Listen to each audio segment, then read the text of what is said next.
ઈચ્છા છે. વ્યક્તિગત રીતે તો આપીએ, આપણા ઘરે તો ભજન પ્રભુને ચડાવીએ, આરાધના પ્રભુને આપીએ, પણ સાથે માંડલિક રીતે પ્રભુની ઈચ્છા છે કે આપણે સાથે મળીને તેનું ભજન કરીએ.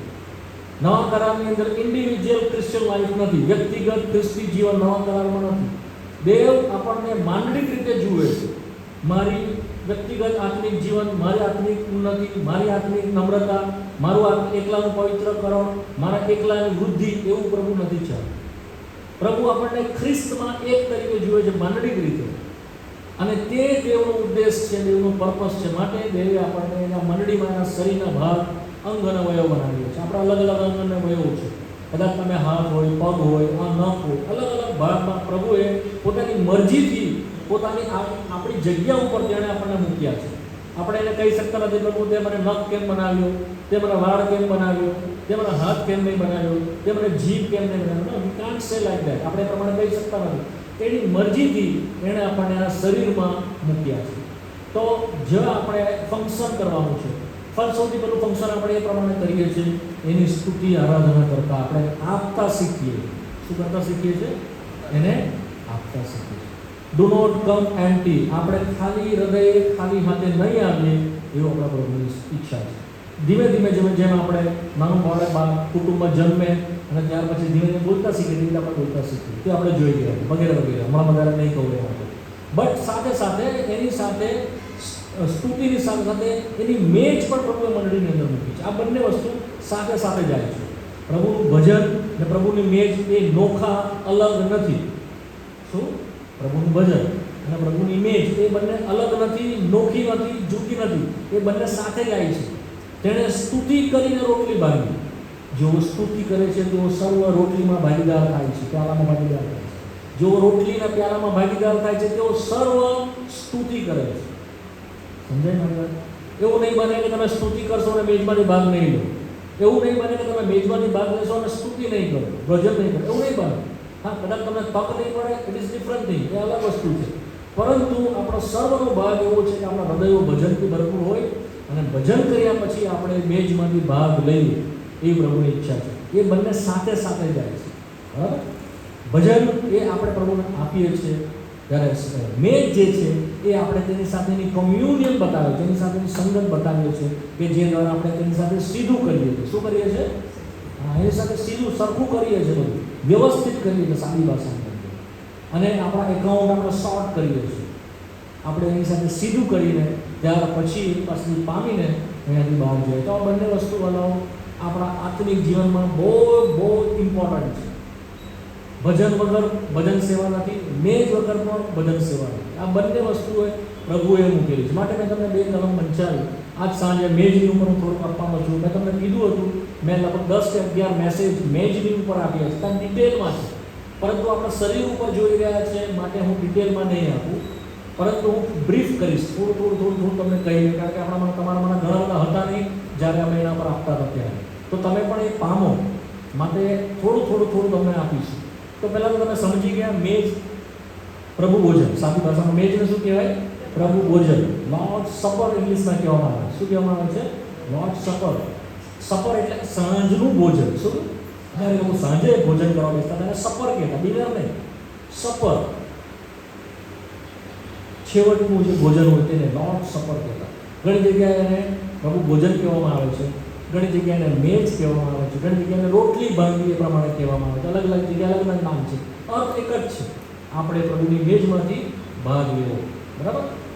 એના માટે લોકો ભેગા મળતા.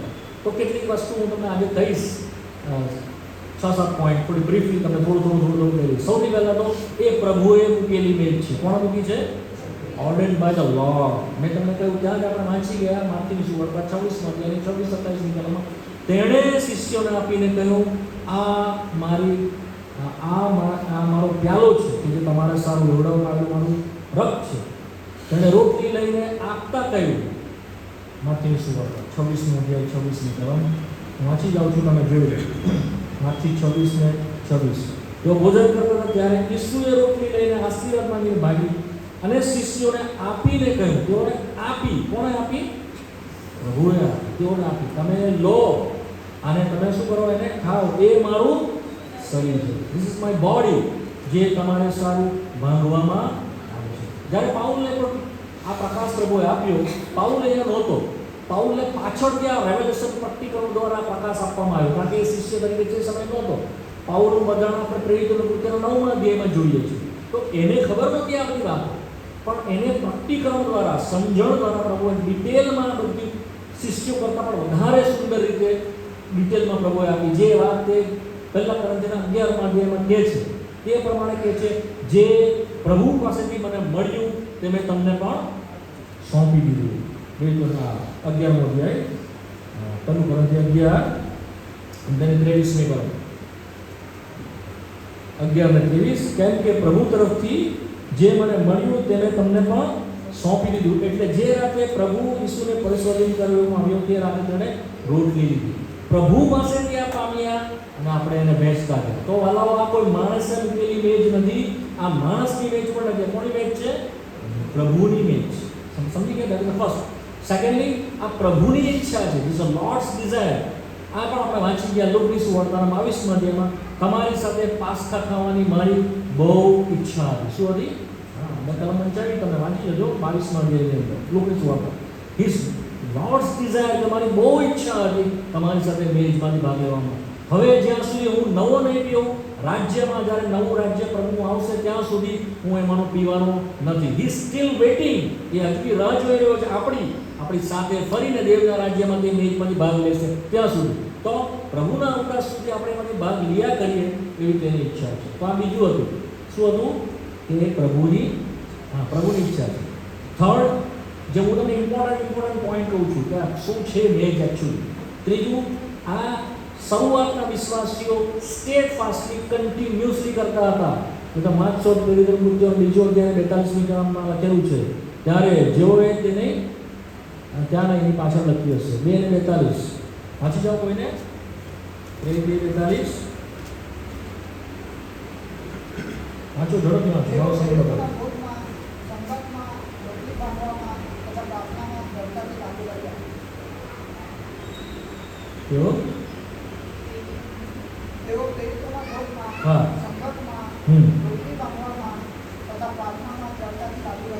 તેઓ દ્રઢતાથી શું કરે? લાગુ રહ્યા. કોન્સ્ટન્ટલી, સ્ટેડફાસ્ટલી તેઓ એમાં મંડ્યા રહ્યા. સાદી ભાષામાં તેઓ બીજા સાથે જોડાઈને કરતા રહ્યા. ભલાઓ, કન્ટિન્યુઅસ આમાંથી ભાગ લેવા દ્વારા આપણે આધુનિકતામાં શુદ્ધતા આવે છે, પરંતુ કન્ટિન્યુઅસલી દૂર રહેવા દ્વારા આપણે ફોલન આપણે પડતી દિશામાં આવીએ છીએ. મંડળીની અંદર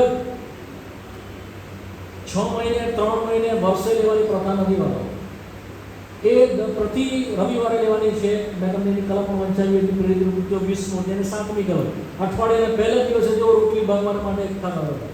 એવું નહીં કે 3 મહિના પછી, એવું નહીં કે 6 મહિના પછી કે વર્ષે. આ કેવી રીતે સિસ્ટમ આવી ગઈ? કેટલાક વિશ્વાસીઓ, કેટલીક મંડળીઓ જેમ રફતે સમય બદલાયો, ત્યાર પછી આ બધા ફેરફાર આવ્યા.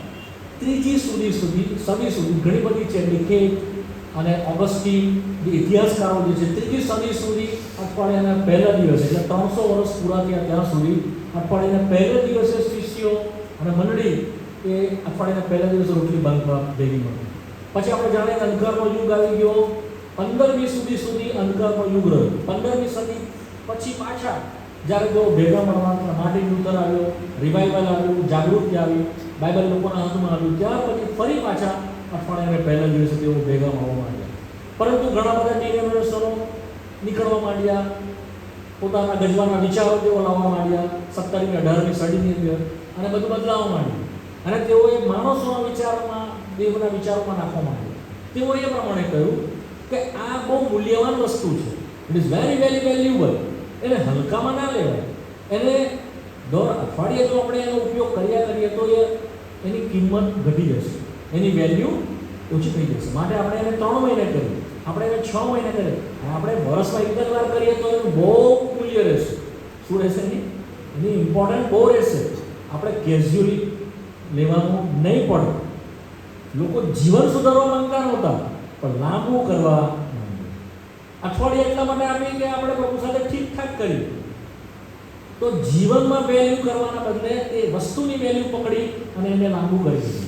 આ કોના જેવું છે? તમે એક સુંદર સાબુ લઈ આવો મોંઘામાં, 1000 રૂપિયાનો સાબુ લાવો અને તમે એને કહો કેટલો મોંઘો સાબુ છે, આને હું રોજ નહીં ધોઉં, અઠવાડિયે એક વખત ઘસીશ થોડું થોડું. અરે 1000 રૂપિયાનો સાબુ છે, અઠવાડિયામાં શું કામ, મહિને એક વખત થોડું ઘસીએ તો નહીં ચાલે? કેટલું મૂલ્યવાન છે, હાઉ વેલ્યુબલ, હાઉ કોસ્ટલી, કેટલું મૂલ્યવાન, કેટલું મોંઘું છે. એને થોડુંક ઘસું, મેલ જાય કે નહીં જાય એની ચિંતા નથી, મારી ગંદકી શુદ્ધ થાય કે નહીં એની ચિંતા નથી, સાબુની ચિંતા છે. વર્ષમાં એક વખત જો નાવું તો નહીં ચાલે. સમજી ગયા મારી વાત? સાબુ શાના માટે છે? રોજ નાહવાના માટે, રોજ ગંદકી સાફ કરવાના, રોજ ચોખ્ખા થવાના માટે. પણ એ ચોખ્ખું થવાના માટે એ કરવાના બદલે લોકોએ શું કર્યું, એની કિંમત ગણીને એને મૂકી દીધું સાઈડ. આવી રીતે ચેન્જ આવ્યો. તમે સમજ પડી મારી વાત? મારો કાર્ય એક્ટિવિટી જે છે એના સંદર્ભમાં ના વિચારો, પણ એનું જે મૂલ્ય છે તેના સંદર્ભમાં વિચારો, તો તેઓ સ્ટેટ ફાસ્ટલી કન્ટિન્યુઅસલી તેમાં લાગુ રહ્યા. રોટલી બાંધવામાં જેમ પ્રાર્થનામાં લોકો લાગુ રહ્યા, જેમ સંગતમાં લાગુ રહ્યા, જેમ સંગતમાં પ્રાર્થનામાં, તેવી રીતે તેઓ રોટલી બાંધવામાં, પ્રયોજન બોધમાં દ્રઢતાથી લાગુ, સ્ટેટ ફાસ્ટ ઇંગ્લિશમાં લખેલું છે, તેઓ લાગુ રહ્યા. ઘેર ઘેર રોટલી બાંધે. તો આપણે બીજી પણ એક કલમ છે, તો ઘેર ઘેર 46મી કલમ 46 2 ને 46.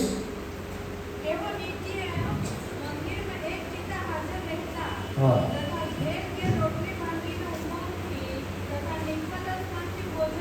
હા, ઘરે ઘરે રોટલી બાંધીને નિખાલસ મનથી ભોજન કરતા હતા. જેન્યુન હાર્ટ, તેઓ છોડતા નહીં વાળો, આ સતત તેઓ મેજમાં બની રહેતા. તો આ ત્રીજું હતું, તેઓ બની રહ્યા. ચોથું, આ આંતરિક ટેસ્ટિમની છે, સાક્ષી છે. શું છે આ આંતરિક સાક્ષી છે? હવે થોડુંક એના વિશે તમને સમજાવું. આંતરિક સાક્ષી શું છે? 2 સાક્ષી આપણને આપવામાં આવેલી છે.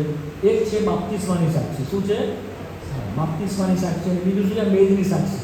આ કોઈ રીતિ રિવાજ નથી કે જે આપણે કરવાનું છે. બાપ્તિસ્મા એ રીતિ રિવાજ નથી, મેજ પણ રીતિ રિવાજ નથી.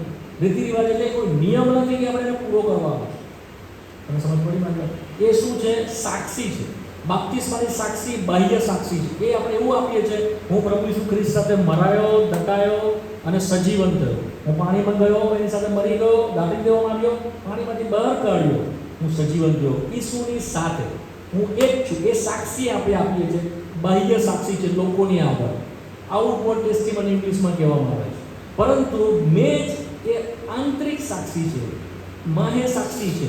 એ આપણે લોકોની આગળ નથી આપતા, પ્રભુને આપણે આપીએ છીએ. શું સાક્ષી આપણે આપીએ છીએ? પ્રભુ, તે મારા માટે જીવન આપ્યું, બલિદાન આપ્યું, તારું શરીર મારા માટે ભાગવામાં આવ્યું, તારું લોહી મારા માટે લેવડાવવામાં આવ્યું. હું વિશ્વાસ કરું છું, પ્રભુ બરાબર ચાલી શક્યો નહીં, પાછલા અઠવાડિયામાં મેં આ ભૂલ કરી, પેલી ભૂલ કરી, મેં આ પાપ કર્યું, પેલું મેં નુકસાન કર્યું, મેં પેલાનું છીનવી લીધું, મેં પેલાના પર આ કર્યું, તે કર્યું. વોટ એવર યુ ડસ, તમે જે કંઈ કર્યું, તમે જે કંઈ પ્રભુની વિરુદ્ધ કર્યું, એ આપણે એને કબૂલ કરીએ, સાક્ષી આપીએ આંતરિક રીતે. કોઈ જોતું નથી, તમે એને પ્રભુ જ જાણે છે. તમારો પડોશી પણ નહીં, તમારા પત્ની પણ નહીં, તમારા પતિ પણ નહીં, તમારા બાળકો પણ નહીં, તમારા વડીલ પણ નહીં, તમારા પાલક સાહેબ પણ નહીં. Nobody knows, you know. તમે જાણો છો અને પ્રભુ જાણો. તમે પ્રભુને આગળ કહો છો, પ્રભુ મારાથી ભૂલ થઈ, મને આ મેજમાંથી ભાગ લેવા દે, હું ક્ષમા માંગુ છું, તારા લોહીથી મને ધો, શુદ્ધ કર ને મેજમાંથી. પ્રભુ માફ કરે. શું કરે છે પ્રભુ? પ્રભુ માફ કરે ને પ્રભુ તમને લેવા દે છે મારી ભાગ. પણ પ્રભુ નથી ચાહતો કે તમે જતા રહો ખાલી. ખોટી રીતે ભાગ લઈ લો, પણ સાચી રીતે, એટલે પરીક્ષા કરીને, પસ્તાવો કરીને આપણે ભાગ લો. આ પ્રભુની ઈચ્છા છે. બરાબર? દૂર નહીં રહો. ઘણા શું કરે છે? ખરાબ જીવન જીવે તો દૂર જ રહે. નહીં, મારું જીવન બરાબર હું નહીં રહું, મારું જીવન બરાબર. આપણું જીવન બરાબર થશે જ નહીં. Because that is the remedy. એ ત્યાં એનું ઇલાજ છે. તમે એમાંથી લોશો તો તમને એમાંથી તમારા જીવનમાં પરિવર્તન આવવાનું છે. તો સ્ટેટ ફાસ્ટ એવું કરવાનું. આંતરિક સાક્ષી કહેવાનું છે. શું છે? આંતરિક સાક્ષી છે. બીજું એ કમ્યુનિયન છે. શું છે? પ્રભુની સાથે સંગત છે. શું છે?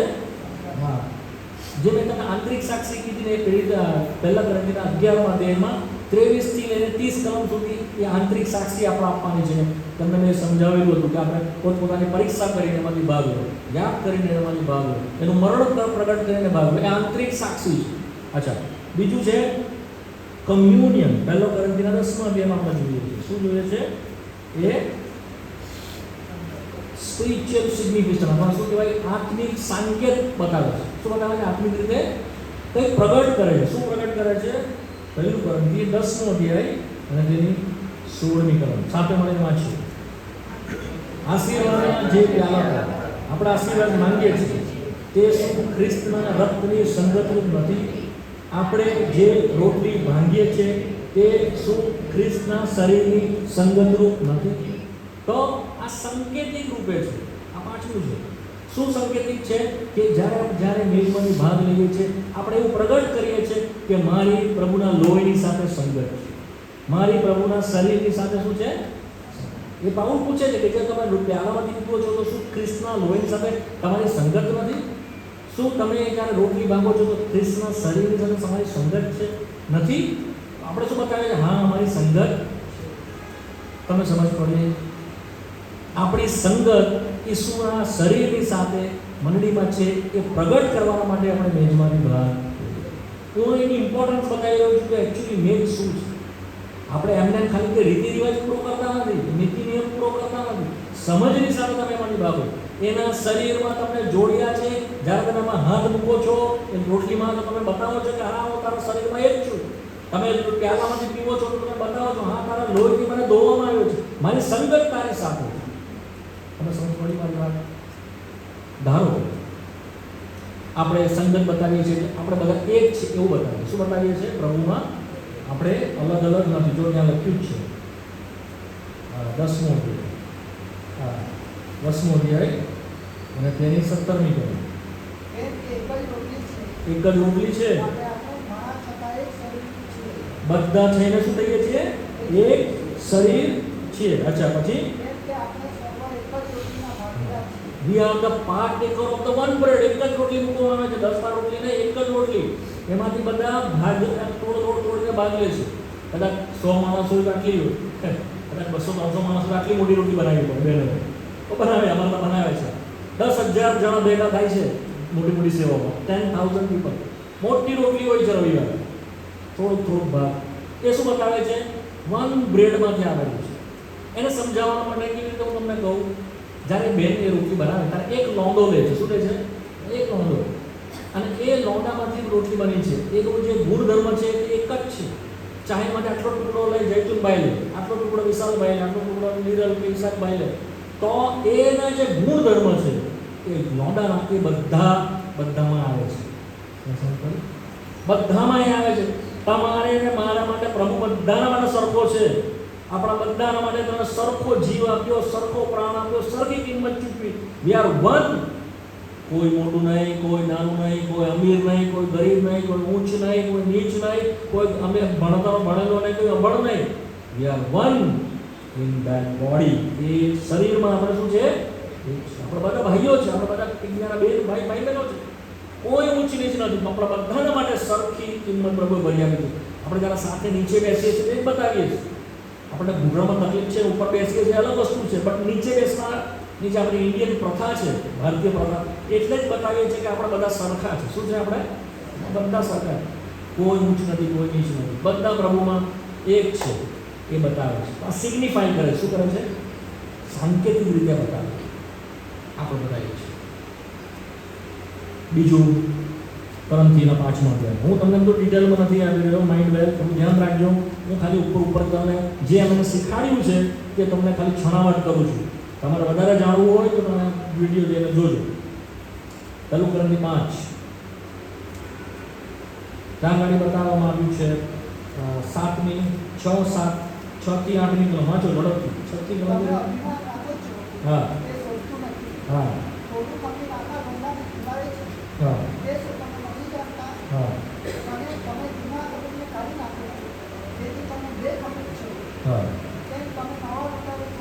હા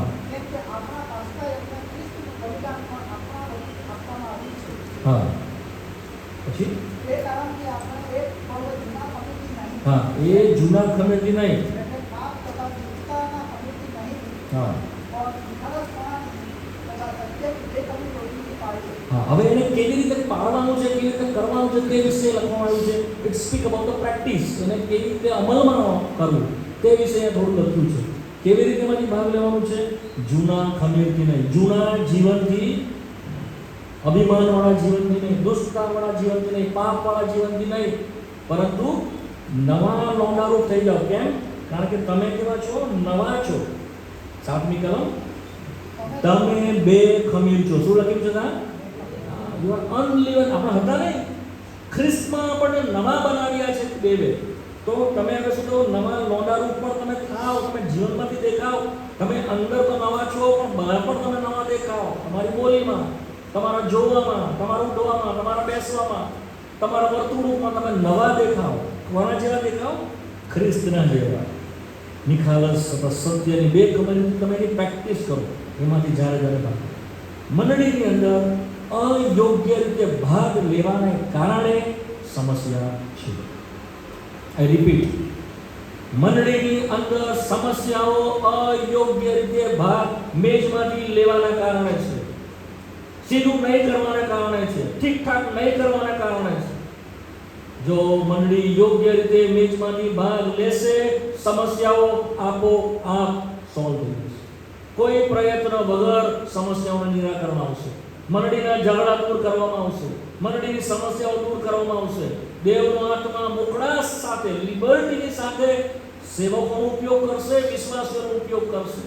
જ્યારે પ્રભુ વચન આપવામાં આવે ત્યારે તમે ઉત્તેજન પામશો. દેવના આત્માના અધિકારની સાથે તમારામાં કામ કરતો તમે જોશો. દેવનો આત્મા તમને બદલશે. When we are participate in the table with worthy manner, યોગ્ય રીતે ભાગ લેવા દ્વારા આ નિરાકરણ થશે. તમે સમજ્યા મારી વાત? તો આ કેટલી વાત હતી મેં તમારી સાથે વહેંચી. કેટલી મિસઅન્ડરસ્ટેન્ડિંગ છે તે પણ તમારે આગળ દૂર કરી દો. આ સાંજ મેજના સંબંધમાં જે દેવનું વચન શીખવાડતું નથી. બધા મેજમાંથી ભાગ લઈ શકતા નથી. માઇન્ડ રાખો, દરેક ખ્રિસ્તી લોકો નામથી ઓળખાતા મેજમાંથી ભાગ લઈ શકતા. કેવળ વિશ્વાસીઓના માટે પ્રભુએ મેજ રાખી છે. કોના માટે રાખી છે? નવો જન્મ પામેલા, જેઓને ઉદ્ધારની તારણની ખાતરી છે. પ્રભુએ મારું જીવન બદલી નાખ્યું. પ્રભુએ મને છોડાવ્યો, જગતમાંથી છોડાવ્યો, પાપમાંથી છોડાવ્યો, અંધકારમાંથી છોડાવ્યો. સંપૂર્ણ ખાતરી છે. તેઓને મેજમાં ભાગ છે, બધાને નહીં. આ પહેલું. બધા વિશ્વાસીઓ પણ એમાંથી ભાગ લઈ શકતા નથી. ઠીકઠાક કરીને યોગ્ય રીતે તેમાંથી ભાગ લેવું જોઈએ. પશ્ચાતાપ હૃદયવાળા, ભંગીત હૃદયવાળાએ તેમાંથી ભાગ લેવું જોઈએ. એક વાત તમને વાલાઓ કહેવા દો, પસ્તાવો કરવો એ તારણના દિવસે જ હોય એવું જરૂરી નથી. ઘણી વખત આપણે તારણ પામવા ત્યારે આપણે પસ્તાવો કરીએ. ઘણી વાર આપણે જરા પાપ કરી બેસીએ ત્યારે આપણે પસ્તાવો કરીએ અથવા પાપની કબૂલાત કરીએ. ઓલ ટાઈમ, હંમેશ આપણે પ્રાયશ્ચિતવાળા હૃદયવાળા રહેવું જોઈએ, પશ્ચાતાપ હૃદયવાળા રહેવું જોઈએ, ભંગીત હૃદયવાળા, બ્રોકન હાર્ટ કહેવામાં આવે છે ઓલ ધ ટાઈમ. તો મેજ આપણને શું કરે છે? પશ્ચાતાપવાળા હૃદયવાળા રાખે, તૂટેલા રાખે. પ્રભુ બહુ થઈ ગયું, પ્રભુ આ જીવન મારાથી હું થાકી ગયો, ક્યાં સુધી આ પડેલી હાલતમાં રહીશ? ક્યાં સુધી આ બે વિચારની અંદર આ ભયંકર પાપો મને જકડીને બંદીવાન રાખશે? બહાર તો બધું સારું દેખાય છે, પણ અંદર ભયંકર ગંદકી છે, લોકો જોઈ શકતા નથી. હું જાણું છું પ્રભુ, તું જાણે છે. Deliver me from this bondage. આમાંથી મને છોડાવ, આ ભયંકર પાપમાંથી મને છોડાવ, આ ભયંકર આદતોમાંથી મને છોડાવ, આ ગુપ્ત પાપોમાંથી મને છોડાવ. આ આપણી ડિઝાયર મેજની આગળ આપણે મૂકીએ છીએ. પ્રભુના આત્મા દ્વારા મેજમાંથી યોગ્ય રીતે ભાગ લેવા દ્વારા તમે એમાંથી છૂટશે. ગીતશાસ્ત્ર 19, ગીતશાસ્ત્ર 19.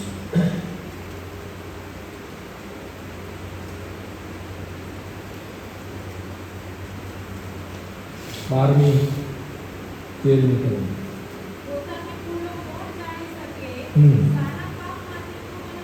પોતાની ભૂલો કોણ જાણી શકે? છાના પાપથી તું મને મુક્ત કર. હા, જાણી બુજીના પાપથી મને અટકાવ, તેઓ રાજ ન કરે. હા, then I will perfect. ભયંકર શિક્ષાથી, આ દાઉદના શબ્દ છે, મેજની આગળ આપણા હૃદય પ્રભુની આગળ સીધું કરવા માટે તાલાવેલી કરે છે. દેવનો આત્મા તમને મદદ કરશે ત્યાં સીધું કરવા માટે. તમારો એક દિવસ પણ બગડશે નહીં. અમે આટલા વર્ષો ટકી રહ્યા પ્રભુમાં બધ્યા, એનું કારણ બીજું કંઈ નથી, તો અમને ટેબલ, કારણ કે મેજ અમારી પાસે હતી. એણે અમને સાચવ્યા, એણે અમને સંભાળ્યા. આત્મીય રીતે અમે પડ્યા, ઘણીવાર પડ્યા, પાછા ઊભા થયા. જ્યાં મેજ નથી ત્યાં ઊભા થવા માટે વર્ષો નીકળી જાય છે વાલાઓ. જ્યાં સુધી પ્રભુનો કોઈ દાસ આવે નહીં, વચન નહીં આપે, ત્યાં સુધી એ સીધું કરી શકતો નથી. કોણ એને ઉઠાડશે? કોઈ પડી ગયેલો એને કોણ ઊભું કરશે? કોણ હાથ પકડીને ઊભું કરશે? તો જે પ્રમાણે મેં તમને કીધું કે બધા ભાગ લઈ શકતા નથી, વિશ્વાસીઓનો ભાગ છે. બીજું, કેટલાક રોમન કેથલિક લોકો એનું મિસઇન્ટરપ્રિટેશન કહે છે કે જ્યારે એમાંથી ભાગ લેવામાં આવે છે રોટલીમાંથી અને પ્યાલામાંથી, તો તે બદલાઈ જાય છે. સબ ટ્રાન્સફોર્મેશન એને કહેવામાં આવે છે. અથવા બીજો એક શબ્દ છે, મને એક્ઝેક્ટ યાદ નથી, પણ એક શબ્દ એ લોકો વાપરે છે કે એને જ્યારે અમે લઈએ છીએ ત્યારે પ્રભુ ઈસુનું લોહી મારામાં આવી જાય છે, પ્રભુ ઈસુનું શરીર મારામાં આવી જાય છે. નો, એવું થતું. બીજું એક ઉત્તરણ કરીને છે, તેના બી રોંગ ડોક્ટ્રીન છે, આના ઉપર ખોટું શિક્ષણ છે. તે એ છે આત્મિક રીતે તે બદલાઈ જાય છે મારામાં. ઈસુનું લોહી અને ઈસુનું શરીર લેવા દ્વારા, ગુટલીને ભાગ લેવા દ્વારા આત્મિક રીતે તે મારામાં અંદર આવી જાય છે. નો, એ પણ ખોટું છે. એવો કોઈ ફેરફાર થતો. ત્રીજું, કેટલાક કે જેમાંથી ચમત્કાર થાય છે, મિરેકલ થાય છે. નો મેટર, મિરેકલ પણ થતો, ચમત્કાર એ ફક્ત એક આપણી સાંકેતિક સિમ્બોલના રૂપમાં છે. જે કંઈ પ્રભુએ કર્યું છે એને સ્મરણ કરવાના માટે એક રૂપક કે પ્રતીકના રૂપમાં છે. તમે સમજો ને, આત્મિક બાબતો છે, ફિઝિકલ કોઈ લેવા દેવા નથી. મેચ પત્યા પછી એ રોટલી જ છે, એ દ્રાક્ષારસ જ છે. તમે સમજો, એમાં જે થયેલું કામ છે તે ઇમ્પોર્ટન્ટ છે, એ વાના ઇમ્પોર્ટન્ટ નથી વ્યક્તિગત રીતે. એટલે જે છે ઓબ્જેક્ટ નથી ઇમ્પોર્ટન્ટ. બીજું, ઘણી જગ્યાએ એવું પણ લોકો કહે છે કે હું મારા ઘરે એકલો લઉં તો નહીં ચાલે, મંડળીમાં શું કરું? નો, ઇટ ઇઝ નોટ બિબ્લિકલ. વચન પ્રમાણે નથી. હું મારા ઘરે મારા ફેમિલી સાથે, કુટુંબ સાથે એકલો લઉં તો એવું પ્રભુની ઈચ્છા કે મંડળીને આપવામાં આવ્યું છે, મંડળીમાં આવીને ભાગ લો. શું વ્યક્તિગત રીતે એકલો એમાંથી લઉં? ના, પ્રભુના વચનમાં નથી. જે દેવના વચનમાં છે અને સૌ સાથે મળીને એમાંથી ભાગ લો. એક રોટલીમાંથી તમે ભાગ લો. જે બતાવો તમે કે વી are one in this body. બે અર્થ થાય છે, તમે જો ડિટેલમાં જોશો મારા મેસેજમાં છે બધું. એક શરીર રીતે ભાંગવામાં આવ્યું તે બતાવે છે, પ્રભુ ઈસુ ખ્રિસ્તનું શરીર ભાંગવામાં આવ્યું, વધસ્તંભ તે વિશે બોલે છે.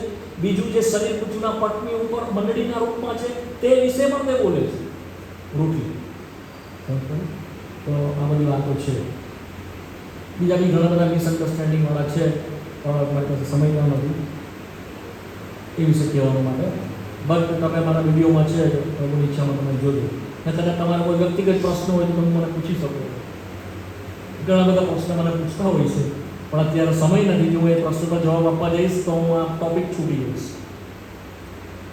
મારી ઈચ્છા તો હતી તમારા પ્રશ્નનો હું જવાબ આપું, તો પ્રભુની ઈચ્છા છે તો બીજી કોઈ વાર આપીશ. કોઈને મને પ્રશ્ન પૂછ્યો કે શું આપણે સોશિયલ મીડિયાનો ઉપયોગ કરવો જોઈએ કે નહીં. કોઈકે મને પૂછ્યું કે શું આપણે રોકાણ કરવું જોઈએ કે નહીં સ્ટોક માર્કેટમાં કે ઇક્વિટી ફંડની અંદર, શેર બજાર. કોઈકે મને પૂછ્યું કે શું મારે ક્રેડિટ કાર્ડનો ઉપયોગ કરવો જોઈએ કે નહીં. કોઈકે મને પૂછ્યું શું મારે લોન લઈ લે દેવું કરવું જોઈએ કે નહીં. સો મેની ક્વેશ્ચન્સ દેસ ઘણા બધા મને પૂછે છે. બધાની ઉપર દેવના વચનમાં છે જવાબ, બટ સમય મારી પાસે નથી. I am sorry, but one day I will surely give the answer. બરાબર, આ બધાના જવાબ દેવના વચનમાં છે, હું આપીશ તમને. પણ જો હું આપવા જઈશ તો મારો સમય બદલી જશે. આઈ એમ સોરી. એનીવે, તો આજ સાંજે મારી થોડી ઈચ્છા છે કે તમારી સાથે મેજના સંદર્ભમાં જે છે વિચારને વહેંચું. હવે મેજ જે છે તે પડછાયાના રૂપમાં જૂના કરારમાં પણ આપવામાં આવે. એ કંઈક કોન્ટેક્સમાં બોલે છે, કોઈ આધારિત બોલે છે. એવા 5-6 પોઈન્ટ છે તે હું તમારી સાથે બ્રીફલી થોડું તમારી આગળ વહેંચી દઉં. સૌથી પહેલાં જૂના કરારની અંદર તે હલવાનના સંદર્ભમાં બોલે છે. કોના સંદર્ભમાં? ઘેટું, હલવાનના સંદર્ભમાં બોલે છે. બીજું, તે પાસઓવર એટલે પાસખા પર્વના સંદર્ભમાં બોલે છે. કોના સંદર્ભમાં બોલે છે? પાસખા પર્વ. શું બોલે છે? જો તમને કંટાળો આવે તો આમ સોરી કે આ સ્ટડી છે, તો તમે થોડું ધ્યાન આપજો. ઘણા તમે લોકો નહીં સમજતા હો, જાણતા નહીં હો, એના કારણે તમને થોડું મુશ્કેલી પડશે, બટ ઇમ્પોર્ટન્ટ છે. પાસ્કા બનાવવાના સંદર્ભમાં છે, પછી લોહીના સંદર્ભમાં છે, પછી 2 ખમીર રોટલીના સંદર્ભમાં છે, પછી પવિત્ર સ્થાનમાં એટલે ટેબરનેકલના સંદર્ભમાં છે. એ કોન્ટેક્સ્ટમાં મેજ શું છે એવું તમને કહ્યું. તો એમ જ ઉચકીને નવા કરારમાં નથી આવ્યું. નવા કરારમાં પાછળ પડછાયો હતો. જૂના કરારમાં શું હતો? પડછાયો હતો. આજે શું છે? એની રિયાલિટી છે, આજે એની વાસ્તવિકતા છે. જૂના કરારમાં પ્રભુ પડછાયાના રૂપમાં તેઓને આપ્યું. એ કેવી રીતે આપ્યું છે થોડી વાર સાંજ તમારી સાથે હું વહેંચી દઉં, જેથી તમને ખબર પડે કે કેટલી ઇમ્પોર્ટન્ટ છે લોર્ડ્સ ટેબલ, પ્રભુની મેજ. જૂના સંતો પણ તે જોતા આવતા હતા એ મેજને. એ મેજ શું છે, શું બોલી રહી છે, તે શરૂઆતથી તેઓને કહેવામાં આવ્યું. આપણી આગળ ચોખ્ખું આવી ગયું, ચોખ્ખું આપણે જોઈએ છીએ. જૂના કરારમાં લોકો જોઈ શકતા નહોતા, પણ તેઓને ઉદાહરણ રૂપમાં, પડછાયાના રૂપમાં આપવામાં આવ્યું. તો સૌથી પહેલાં છે હલવાનના રૂપમાં. શું હતું? હલવાન.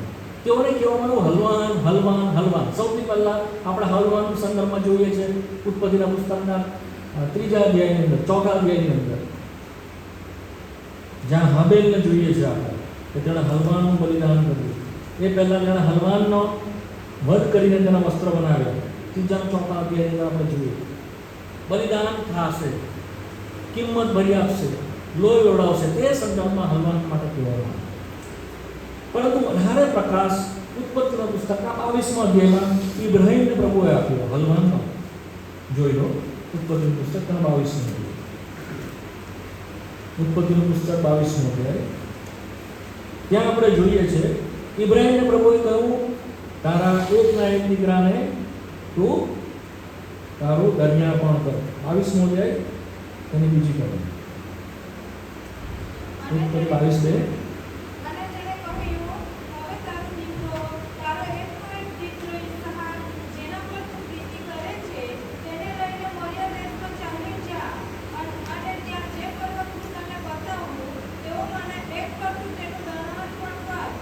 તેના તું એનું શું કર? એનું પ્રભુ એની પરીક્ષા કરી. એકનો એક દીકરો 100 વર્ષે પ્રભુએ તેને આપ્યો દીકરો. અશક્ય હતું તો પ્રભુ એને આપ્યું. પ્રોમિસ વચનનો પુત્ર હતો, પરંતુ પ્રભુએ કહ્યું કે હવે તું એને પાછું મને આપ્યું, એનું બલિદાન કર. કાં કાઢી? મોરિયા પર્વત. ભારે હૃદયની સાથે આજ્ઞાકારી અધીન થઈને વહેલો ઉઠ્યો. મોડો નહીં ઉઠ્યો. કેવો ઉઠ્યો? હા, વહેલો ઉઠ્યો. જો વાંચો બીજી કલમ. હા, મોટી સવારે ઉઠ્યો. હા હા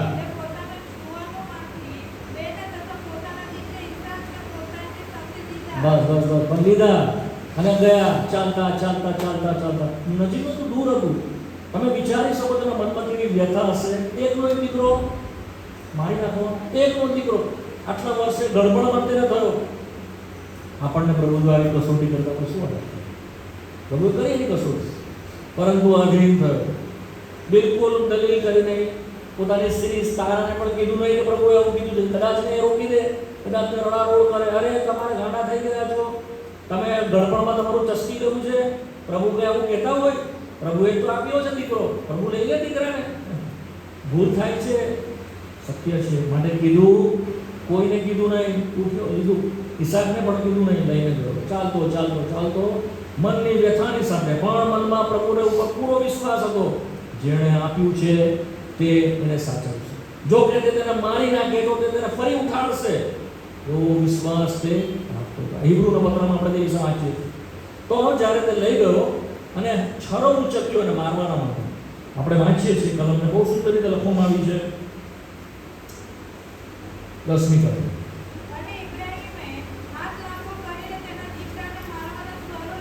હા હા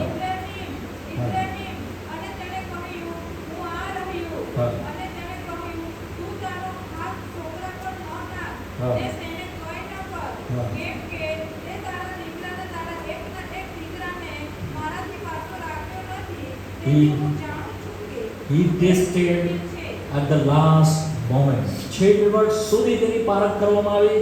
તેણે છરો હાથમાં લઈને ઉગાવ્યો, મારી નાખતે. કોણે બૂમ પાડી? શું વાંચો? કોણે બૂમ પાડી? દેવે બૂમ પાડી? કોણે બૂમ પાડી? પ્રભુ એને બૂમ પણ પાડી શક્યું, એનું હૃદય ભરાઈ ગયું પ્રભુનું. એને દૂતને મોકલ્યો, ગો ગો, એને સ્ટોપ કરીને અટકાવ, એ મારી નાખશે એના દીકરાને. That is the obedience. હા, ઇબ્રાહિમની આધીનતા હતી. એટલે સુધી આધીન થયો, મારી નાખતે જો દૂત તેને અટકાવતો. ઇબ્રાહિમે પોતાના દીકરાને એટલે સુધી આપ્યું. પણ અમેઝિંગ થિંગ આપણે જોઈએ છે, પ્રભુએ શું કર્યું તાનાડી? 14મી કરી. હા હા, વાંચો 13મી કરો, વાંચો. હા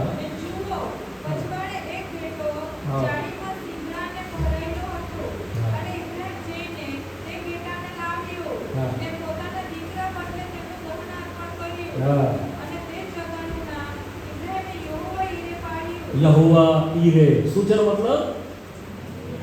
હા, પૂરું પાડવામાં કોના તરફથી? Lord provide. શું પૂરું પાડ્યું? શું? ઘેટું. શું પૂરું પાડ્યું? કોણ છે? ખ્રિસ્ત. આપણા બદલે. હી ડિમાન્ડ સેક્રિફાઈસ. એને જરૂર છે બલિદાનની. આપણે થઈ શકતા નહોતા, આપણી પાસે હતું પણ નહીં. ઇબ્રાહિમ આ તો આટલે સુધી આગળ વધ્યો, આપણે આપતે પણ નહીં. આપણા બદલે ખ્રિસ્તને આપવામાં આવ્યો. એ આપણને સ્મરણ કરાવે છે મેજ હલવાન પૂરું પાડવામાં. શરૂઆતથી કહેવામાં આવ્યું. ઇબ્રાહિમને પણ કહ્યું, લેવીઓના પુસ્તકના 5મા અધ્યાયમાં 1 થી 5 અધ્યાય સુધીમાં આપણે વાંચીએ તે વિશે 5 બલિદાનો છે. હદયાર્પણ, દૈન્યાર્પણ, પાપકાર્પણ, સત્યાર્પણ, દોષાર્પણ. 5 પ્રકારના બલિદાન એ ખ્રિસ્તના બલિદાન વિશે બોલે છે, ઘેટાના સંદર્ભમાં. ત્યાર પછી આપણે યશાયાના 53મા અધ્યાયમાં પણ વાંચીએ છીએ, જેમ ઘેટી કાતરનાની આગળ મૂંગી રહે તેમ તું કરો. Speak about hour lord. પ્રભુ વિશે બોલે છે. માટે જ્યારે યોહાનની સુવાર્તાની અંદર પહેલા અધ્યાયની અંદર આપણે આવીએ છીએ અને યોહાને એ પ્રમાણે કહ્યું, જુઓ દેવનું હલવાન. શું કહ્યું એણે? જુઓ દેવનું. ત્યારે તેના શિષ્યો સાંભળીને ચોંકી ગયા. યોહાનના શિષ્યો હતા. યોહાને શું કીધું? જુઓ દેવનું હલવાન. એણે એમ નહીં કીધું જુઓ Isu. Never speak like that. એણે શું કીધું? દેવનું. તેઓ જાણતા હતા હલવાન શું છે, એમને ખબર હતી. એ પડછાયો પૂરેપૂરો સમજતા હતા. આપણે નહીં સમજીએ હજુ સુધી શું છે હલવાન. તેઓ સમજતા હતા. માટે જેવું બોલવામાં આવ્યું હલવાન, તરત સમજી ગયા કે સેક્રિફાઈસ આપણા માટે તે બલિદાન થવાનું આપ્યું. યોહાનની સુવાર્તા. યોહાનની સુવાર્તા. હા, જુઓ દેવનું. હા, પછી શું થયું? જે જગતનું પાપને શું કરે છે? હા, પછી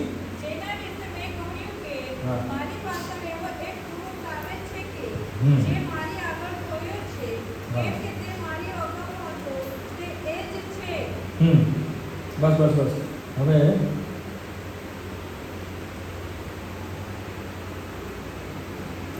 35 ને 36 કરો. 35, 36, 37 કરો.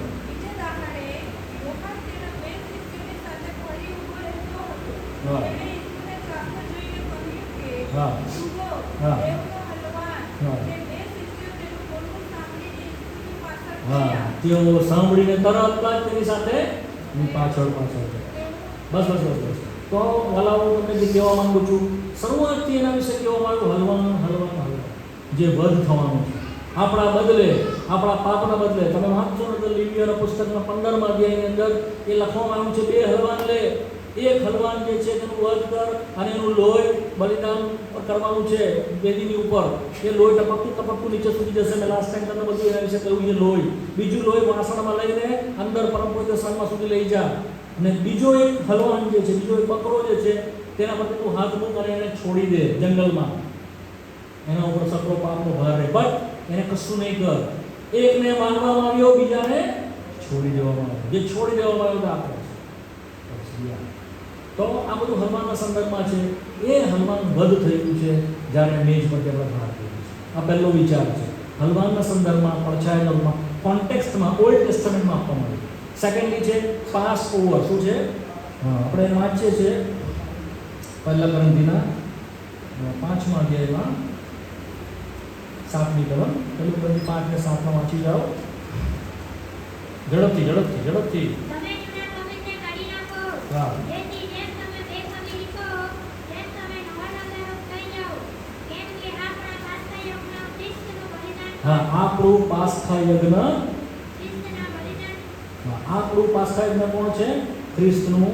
બલિદાન જેમ એ લોકોના માટે પાસ્કા હતું તેમ આપણા માટે. હવે આ પાસ્કા સમજીએ. પાસ્કા એ શું છે? પાસ ઓવર, એટલે ઇંગ્લિશમાં શું કહેવામાં આવે છે? Pass over. એટલે એને ટાળી મૂકવું, ઓળંગી જવું. કોણ ઓળંગી જશે? કોણ ટાળી મૂકશે? કોણ? મરણનો દૂત. Very good. મરણનો દૂત એ શું કરશે? ટાળી મૂકશે. એ છે પાસ. શિક્ષા ટાળી મૂકવામાં આવશે. દેવનો કોપ આપણી ઉપરથી ટાળી મૂકવામાં આવશે. તે સંદર્ભમાં છે.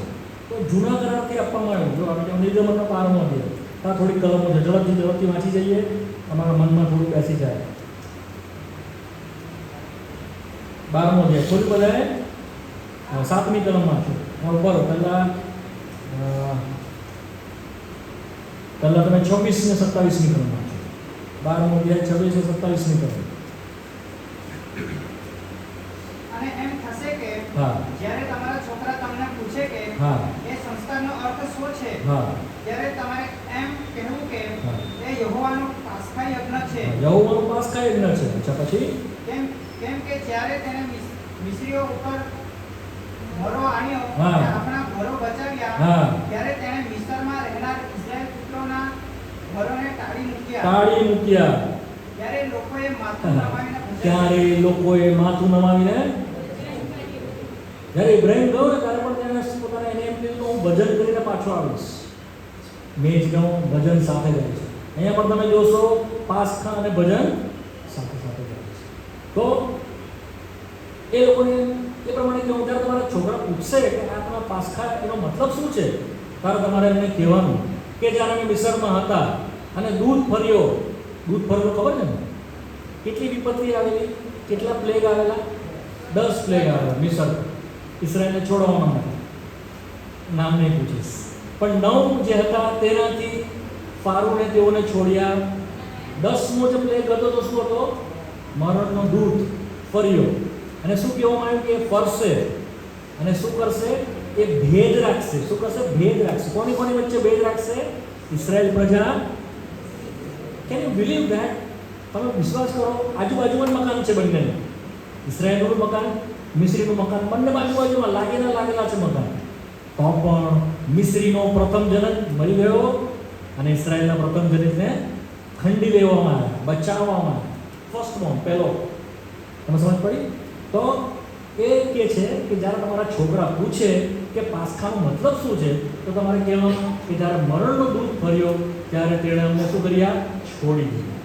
શું કર્યા? અમને બચાવી લીધા. તમે વાંચ્યું ને, જેણે અમારો બચાવ કર્યો. જ્યારે 27મી કલમ કે જ્યારે તેણે મિસ્રી ઉપર મરો આણ્યો, આપણા ઘરો બચાવ્યા. શું કર્યું એણે?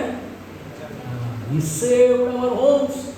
પછી કહે છે મિસ્રના રહેલા ઇસ્રાએલ પુત્રના ઘરને ટાળી મૂક્યા. અને જ્યારે લોકો સાંભળ્યું ત્યારે લોકો માથું નમાવીને પ્રભુનું. તેઓ વર્ધી હતા બચવાના માટે. શું ઇઝરાયલ અને મિસ્ર બંને પાપી નહોતા? બંને દુષ્ટ નહોતા? શું બંને ખરાબ વ્યક્તિઓ નહોતા? શું કંઈ સારા હતા? ઇઝરાયલી મિસ્રીઓ કરતા કઈ તરફે સારા હતા? કોઈ રીતે સારા હતા? કેમ બચ્યા? હવે 7મી કલમ, 12મો અધ્યાય 7મી. અને તેના રક્તમાંથી હા. લઈને જે ઘરોમાં તેઓ તે ખાય તેમની બંને બાળકો ઉપર તથા પોતરાઓ ઉપર તેઓ છાંટે. હા, હવે તમે જો આગળ વાંચશો ને તો બીજી કલમમાં છે, હું સમયના આધારે તમે છોડી દઉં છું. ત્રીજી કલમમાં એક હલવાન લેવું, એક કુટુંબથી એક હલવાન લેવું, અને એ હલવાનને કંઈ લઈને કહીશું એબ રહી. 5મી કલમ, પહેલા વર્ષનો નર હોવો જોઈએ. ઘેટામાંથી કે બકરામાંથી લેવું, અને પછી તેને સાંજે કાપવાનો છે. ઇવનિંગ ટાઈમમાં લોર્ડ સપર સાંજે કાપો. તેના રક્તમાંથી લઈને તેને ઘરમાં તેઓ કે ખાય તેની બંને બારસાકો. બારસાક કહેવાય ને, દરવાજો હોય ને એને બારસાક કહેવાય. એની ઉપર બાજુમાં ચોંટાડવાનું અને ઉપર ચોંટાડવાનું. માઇન્ડ ભાઈ નીચે લગાવવાનું, પગ લાગવો જોઈએ. ઇમ્પોર્ટન્ટ, વેલ્યુબલ છે. લોહી, ખ્રિસ્તનું લોહી ક્યાં લગાવવાનું છે? બારસાકો. અચ્છા, પછી શું કરવાનું છે? અને 13મી કલમ.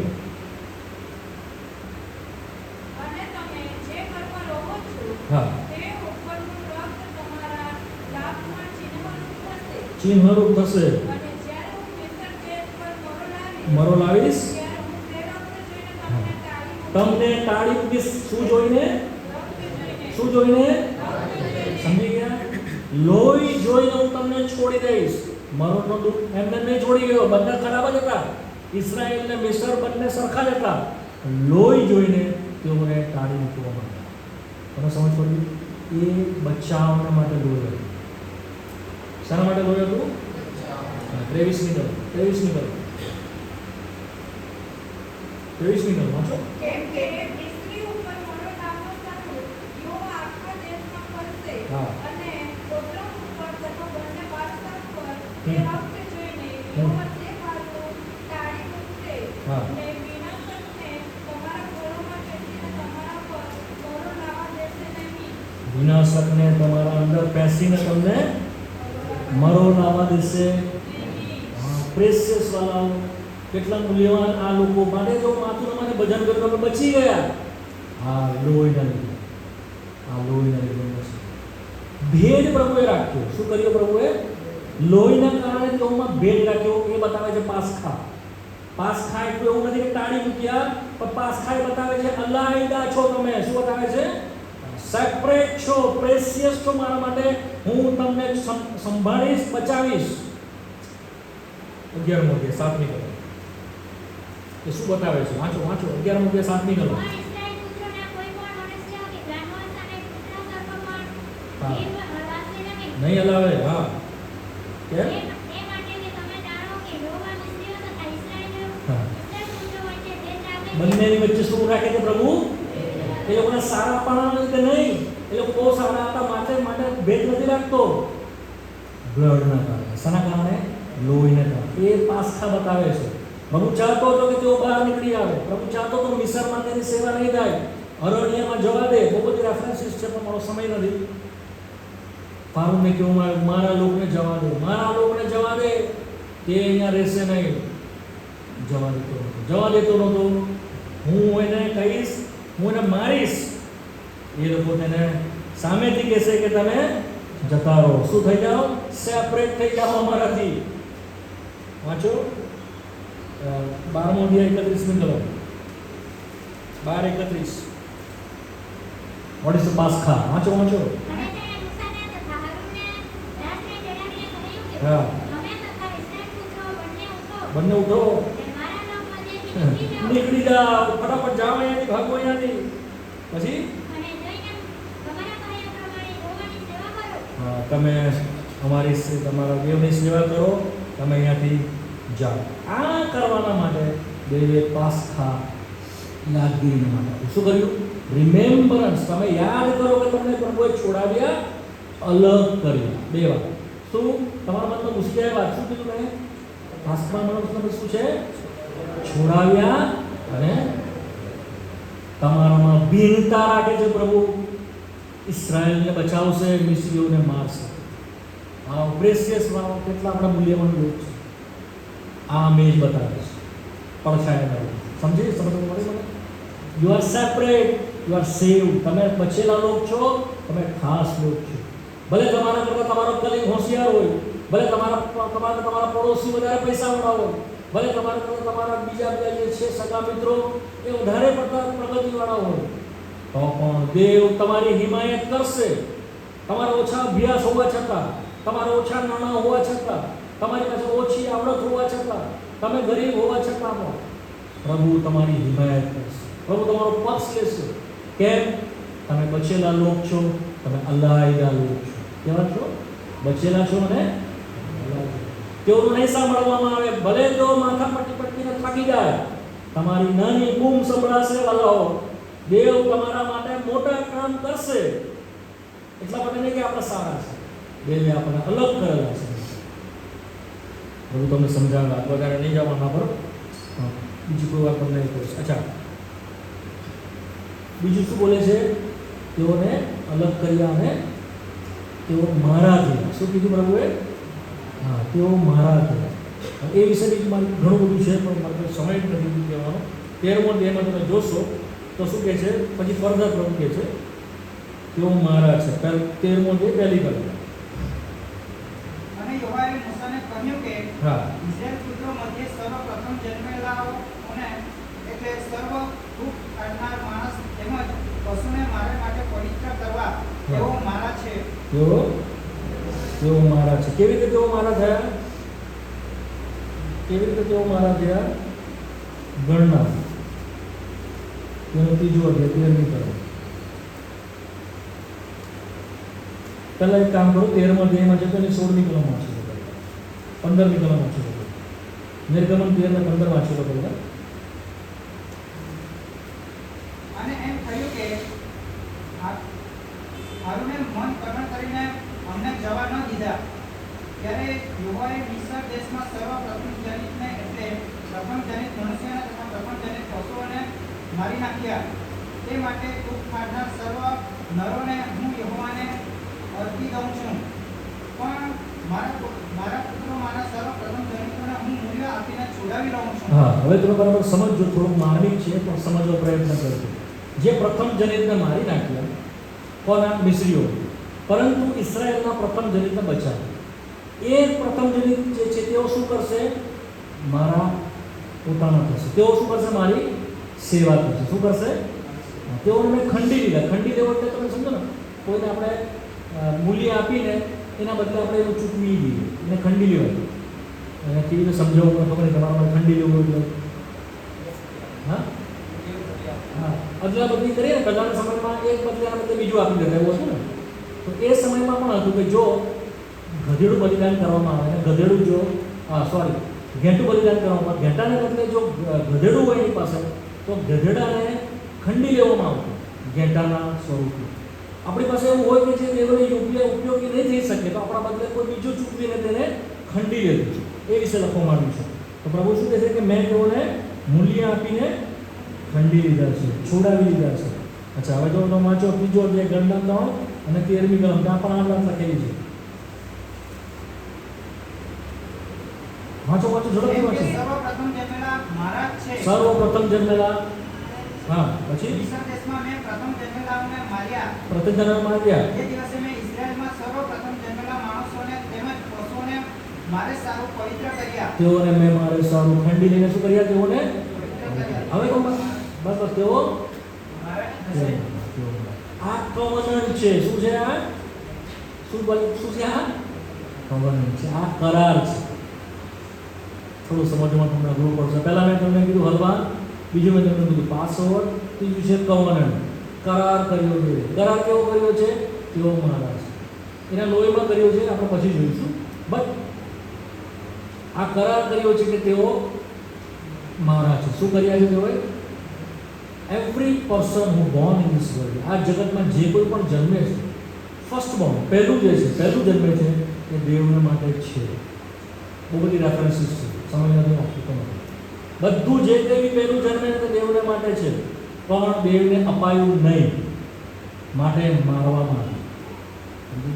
ઇસ્રાયેલ પ્રજાની પહેલા જે છે તે મરણમાં જતે, પણ તેઓને છોડાવી દેવામાં આવ્યા. કિંમત ભરીને તેઓને લઈ લેવામાં આવ્યા.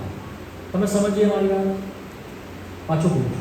દરેક પ્રથમ જન્મેલો બાળક, નર, પશુ, પક્ષી, જે બી પહેલું જન્મેલું છે એ દેવને માટે છે. કોના માટે છે? સેવાના માટે. પણ જો દેવની સેવા નહીં કરી શકે તો શું કરવું પડે છે એને? મસ્ટ ડાય, કે મરવું પડશે. ઇસ્રાયેલ પ્રજાના મિસર માટે દેવે માર્યા પ્રથમ જનિત, પણ ઇસ્રાયેલ પ્રજાના બી મરતે ન કેવળ લોહીથી બચ્યા, ન કેવળ છુટકારો પામ્યા, પરંતુ શું કર્યા? તેઓને ખરીદવામાં. શું કરવામાં આવ્યા? Purchase by the blood. એ લોહીથી તેઓને ખરીદ્યા. આ બીજો વિચાર મેં જ બતાવ્યો છે. You are not your own. તમે કે હું આપણા પોતાના નથી. આપણને મૂલ્ય આપીને ખરીદવામાં આવે છે. આ કવનન્ટ છે, આ કરાર કરવો છે એના લોહીમાં, કે તમે શું છો? આપણે કહીએ છીએ ને કરાર પર કે સમજતા નથી. વોટ કરાર? આપણે તેના છે હંમેશા માટે. આપણે વાંચીએ છીએ પહેલા કલમ કીધું 6ઠ્ઠા અધ્યાય, એમાં તેની 23મી કલમ છે. વાંચો ઝડપથી, ઝડપથી. એની કલમ 6. મારો સમય મોટાભાગે સમજાવવામાં નીકળી જાય છે. કાશ તમે જો સારી રીતે સમજી જતે તો હું બહુ ફટાફટ જતે, ઘણું બધું પૂરું કરી શકતું નથી. પેલું ગણતી 6 20 કેમ કે મૂલ્ય આપીને તમને ખરીદવામાં આવ્યા હતા, હા, તો તમારા શરીર વડે તેમને મહિમા આપો. મૂલ્ય આપીને તમને ખરીદવામાં આવ્યા છે. 7મો અધ્યાય 23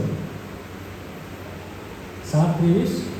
તમને મૂલ્ય આપીને ખરીદવામાં આવ્યા હતા, માણસના દાસ ન થાઓ. હા, મૂલ્ય આપીને તમને ખરીદવામાં આવ્યા છે. મૂલ્ય આપીને પ્રેશિયસ બ્લડ. તો આ કવનન્ટ છે બાબા. હવે કવનન્ટ પરથી હવે લોહી પર આવી જઈએ. 5 મિનિટમાં બંધ કરી દઈશ. 5 મિનિટ છે. લોહીમાં તેણે આપણે સારું કરાર કર્યો. એ પણ પડછાયાના રૂપમાં આપણે જોઈએ છીએ. આપણે વાંચીએ છીએ માર્કની સુવાર્તાની અંદર પ્રભુ ઈસુ કહ્યું, નવા કરારનું એ મારું લોહી, અને મારા લોહીમાં, મારા રક્તમાં નવો કરાર કરેલો છે. શું કરેલો છે પ્રભુએ? આપણી સાથે જે કરાર થયો છે એના લોહીમાં પ્રભુએ કરેલો છે. 14મો અધ્યાય 24મી કલમ. માર્ક 4:14 ને 24. એનાથી ઓલું કહ્યું કે હા, કરારનું આ મારું રક્ત છે કે હા.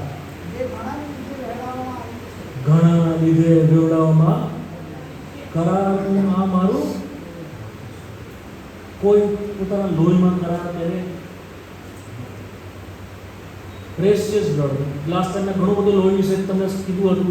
હાબેલના કરતાં સારું બોલે છે, આપણા ખંડણીના માટે છે, આપણા પસ્તાપના પ્રાયશ્ચિતના માટે, બધું ઘણું બધું તમને કીધું. ફર્ધર તમને આગળ કહું છું, એ લોહી આપણા માટે કિંમત ભરી આવી છે અને આપણું દેવું તેને ભરી આપ્યું છે. એ પણ મેં તમને રેમિશન ઓફ ધ સીન કીધું કે લાસ્ટ ટાઈમ તમને અહીંયા આગળ આપણને કહે છે એનું લોહીમાં જેને આપણે શું કર્યું છે? કરાર કર્યો છે. કેવો કરાર છે? તમે મારા છો. શું કરે છે પ્રભુ? તમને દુષ્ટ હાથ લગાવી શકતો નથી, મને હાથ લગાવી શકતો નથી. Because of that precious blood. આપણી ઉપર એ મોહર મારેલી છે વાલાઓ. ન કેવળ દૂધ પણ જે મરણ નથી આપણને હાથ લગાવશે નહીં, શેતાન પણ આપણને હાથ લગાવશે. જો એ તમે પ્રેશિયસ બ્લડની નીચે આવ્યા છો, મૂલ્યવાન લોહીની નીચે, શત્રુ તમારું કશું બગાડી શકશે નહીં. તમે તેના છો. આ છે કરાર છે. It is mine. આ મારું છે. કોઈ તમને અડકી શકશે નહીં વાલાઓ. શું તમે લોહીની નીચે આવી ગયા? શું તમને ખબર છે કે તમારા હૃદયની ઉપર, આંતરાક બારસાખોની ઉપર લોહી લાગેલું છે? જેમ કહેવામાં આવ્યું તેના ઉપર લગાવો, મરણનો દુઃખ અંદર આવશે નહીં. જો તમારા હૃદયની ઉપર એ લગાવેલો છે, તમે બચી જશો. એ જ વાત આપણને લખવામાં આવી છે રોમી 5 અને 9માં. એ લોહીથી તમે બચશો વાળા, બીજા કશા થઈને. બીજો કોઈ રસ્તો જ નથી આવવાનો. વાંચી જાઓ રોમી 5 અને 9. ત્યારે આપણને હમણાં તેના રક્તથી ન્યાય ઠરાવવામાં આવ્યા છે. હા, માટે તેની મારફતે તેમના કોપથી બચીશું. એની મારફતે, એટલે લોહીની મારફતે, કોપથી બચીશું. દેહના કોપથી બચીશું. તે કેટલું ખાતરીપૂર્વક અશ્યોરન્સ આપે છે, ખાતરી આપણને આપે છે લોહીથી બચી જવા. ભલાઓ તમને બીજું કશું જ ખબર નહીં પડે, આટલું તમારા મનમાં ગાંઠ નથી. જો એ લોહીની છાપ તમારી ઉપર છે, તમે બચેલા છો, તમે બચેલા રહેશો. અનંત કાળમાં પણ દેવનો ભારે કોપ પ્રગટ થશે તો લોહીને કારણે તમને છોડી દેવામાં આવશે, ટાળી મૂકવામાં આવશે. એ આ મેજ બતાવે છે. જો લોહીની નીચે નથી આવ્યા, ગમે તેવા તમે હો, ગમે તેની સેવા કરી હોય, ગમે એટલા ગીતો તમે ગાયા હોય, ગમે એટલું પ્રભુના માટે બલિદાન આપ્યું હોય, કિંમત ભરી આપી હોય, નાણાં આપ્યા હોય, કઈ લેખે લાગશે નહીં. કોઈ તમારી મુરવત કરશે નહીં, કોઈ તમારી સિફારિશ કરશે નહીં, કોઈ નહીં કરે. ખ્રિસ્તનું લોહી જોઈશે. શું જોઈશે? આ જગ્યા છોડીને જાઓ. નાના મોટા મારી નમ્ર વિનંતી, હાથ જોડીને, એ લોહીની છાપ તમારા હૃદય પર હોવી જોઈએ. 100 વાતની એક વાત, હું બચેલો છું એ લોહીની છાપ. પ્રભુ જો તમે આજે નથી, આગળ નથી જવાનું, આટલું લોહીની છાપ તમારી ઉપર તમે લગાવો, હલાવો, બચી જશો. તમારા ઘરમાં મુશ્કેલી છે, સમસ્યાના પાર નથી, શત્રુના બહુ બધા હુમલા છે, એ લોહીનો દાવો કરો. પ્રભુ એ લોહીનો દાવો હું કરું છું, જેમાંથી છુટકારો આપ્યો છે.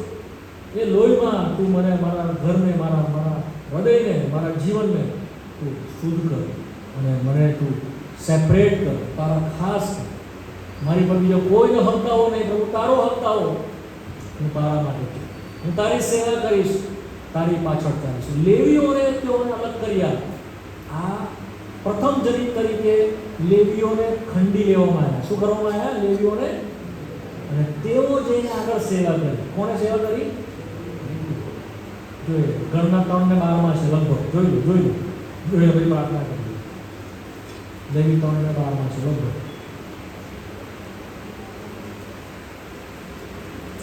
મળ્યું? ને મળ્યું? ઇસ્રાયેલ પુત્રોના હા, દસ ગણના 3 ને 12. 3 ને 12. ગણના 3 ને 12. સોરી. ઇઝરાયેલ પુત્રોમાં વપાતા કુવારના સર્વપ્રથમ જન્મેલાને બદલે ઇઝરાયેલ પુત્રોમાંથી યુવકને લેવીઓની નિંદા કરી અને લેવીઓ મારા થશે. લેવીઓ, તમે સમજી ગયા કોન્સેપ્ટ આખો?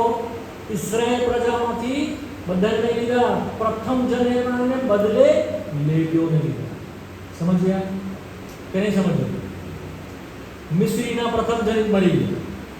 ઇસ્રાયેલના પ્રથમ જનિતના બદલે કોને લેવામાં આવ્યા? તે તેઓના બિહાફમાં, તેઓના બદલે સેવા કરશે. તમે અને હું જો પ્રભુનું કામ કરવા માંગીએ, સેવા કરવા માંગીએ છીએ, આ કક્ષામાં આપણે આવવું પડશે. નહીં તો પ્રભુની સેવા નહીં કરી શકીએ. નો, કક્ષામાં આવવું પડશે. લોહીની નીચે મેજમાંથી ભાગ લેતા લેતા તમને પ્રભુ એવા બનાવશે કે તમારો પ્રભુ ઉપયોગ કરી શકે. અધરવાઇઝ તમને પ્રભુ નહીં વાપરી શકે. ચાહે ગમે એટલા તાલંત તમારી પાસે, મારી પાસે હોય, ગમે એટલી આવડત મારી પાસે હોય, ગમે એટલું જ્ઞાન મારી પાસે હોય, અમારું બધું જાણતો હો, લોર્ડ વિલ નોટ યુઝ અસ.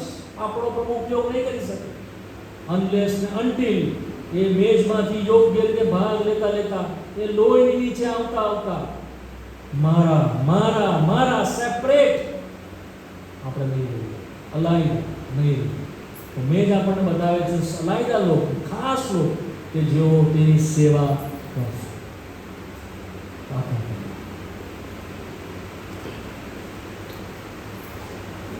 દાદા પ્રાર્થના કરાવો. અહીંયા આવીને આગળ આવીને પ્રાર્થના કરાવો.